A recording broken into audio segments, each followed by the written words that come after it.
La réaction des évêques africains ne signifie pas une désobéissance au pape. Non, comme l'a si bien dit le cardinal Robert Sarah, le Guinéen, il ne s'agit pas de s'opposer au pape, mais il s'agit de réagir à un document qui a sémé confusion, inquiétude, désolation dans les chefs des chrétiens africains. Et donc, ils ont pris leurs responsabilités pour sauvegarder la foi de leurs oies et la foi de leur peuple. Et le cardinal Ambongo l'a bien dit aussi dans son message, il a fait un déplacement au Vatican pour aller parler au pape. Pensez-vous que l'Afrique doit désormais réformer la religion reçue de l'homme blanc pour l'adapter aux cultures africaines, telle qu'indique cette résolution des évêques africains à Dakar? L'Église d'Afrique de réformer la religion, comme vous venez de dire.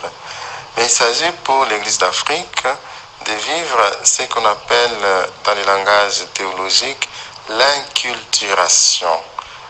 L'inculturation, c'est, comme disait l'effet cardinal Monsengo, il définit l'inculturation, une formulation nouvelle, une réexpression du message, non pas dans son principe qui est le Christ, mais dans sa manifestation expressive. Donc, le principe, c'est le Christ, le principe, c'est la foi au Christ, mais la manifestation expressive de la foi d'un Africain diffère de la manifestation expressive de la foi d'un Asiatique ou d'un Occidental. Donc, c'est cela, c'est l'inculturation, le fait que le Christ doit s'inculturer, doit être proclamé, doit être professé selon la culture d'un peuple. Cette décision n'est-elle pas un début de séparation de l'Église catholique africaine du reste du monde? Je parle de l'Europe ou Amérique. Non, pas du tout. Cette décision des évêques n'est pas un début d'une séparation. Non, pas du tout. La communion est là. La communion avec le pape, avec l'Église universelle est là et sera toujours là. Mais, je le répète, la manière de vivre la foi peut différer. Je prends l'exemple de la messe, par exemple.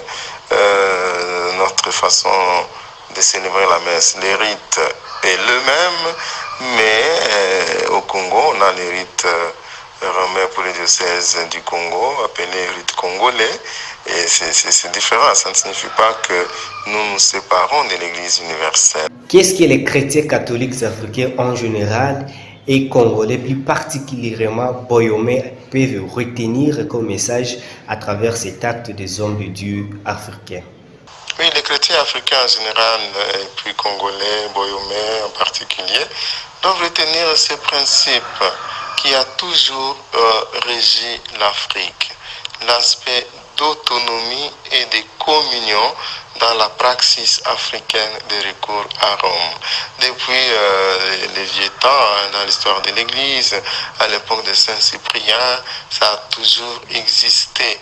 Et donc, que cela ne puisse pas les effrayer, et ne puisse pas leur faire craindre une séparation. Non, nous restons dans la foi catholique, en communion avec le pape, en communion avec l'Église universelle, mais nous avons notre façon de dire la foi, notre façon d'exprimer cette foi.